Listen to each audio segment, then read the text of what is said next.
৭৫ বছরের বেশি সময় ধরে চলছে এই দুই দেশের রাজনৈতিক উত্তেজনা। ভারত আর পাকিস্তান একই সময় একই ভূখণ্ড, আজ চিরশত্রু। কিন্তু কেন? এই শত্রুতার পিছনে বাস্তবতা, ইতিহাস, সাম্প্রতিক রাজনীতি আর ভবিষ্যতের সম্ভাবনা নিয়ে আজকের ভিডিও। সবকিছু শুরু হয় ১৯৪৭ সালে ভারত ভাগের মাধ্যমে। ধর্মীয় বিভাজনের উপর ভিত্তি করে সৃষ্টি হয় পাকিস্তান। এরপর থেকে শুরু হয় সীমান্ত বিরোধ, বিশেষ করে কাশ্মীর নিয়ে। ১৯৪৭, ৬৫, ১৯৭১ তিনটি বড় যুদ্ধ। ১৯৯৯ সালে কারগিল যুদ্ধ, পারমাণবিক শক্তিধর দুই দেশের মধ্যে যুদ্ধ হওয়ার সবচেয়ে ভয়ঙ্কর উদাহরণ।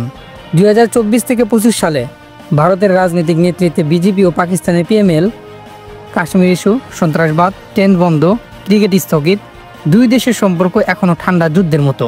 ভারতের হোম মিনিস্টার অমিত শাহ পাকিস্তানের বিরোধী বক্তব্য সরব। অন্যদিকে পাকিস্তান ও জাতিসংঘকে বারবার ভারতকে কাশ্মীর ইস্যুতে দোষারোপ করে। একাধিকবার শান্তির চেষ্টা হয়েছে।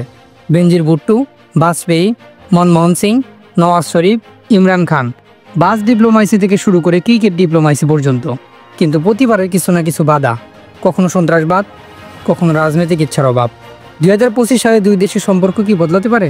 বিশ্ব অর্থনীতি, জলবায়ু পরিবর্তন, দক্ষিণ এশিয়ার শান্তি, সব কিছু নির্ভর করেছে এই সম্পর্কের উপরে।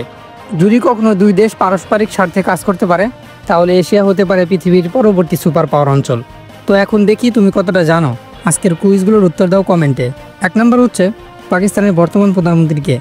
২ নম্বর হচ্ছে কাশ্মীরে ৩৭০ দ্বারা বাতিল হয় কোন সালে? ৩ নম্বর হচ্ছে কোন বছরে কারগিল যুদ্ধ হয়েছিল?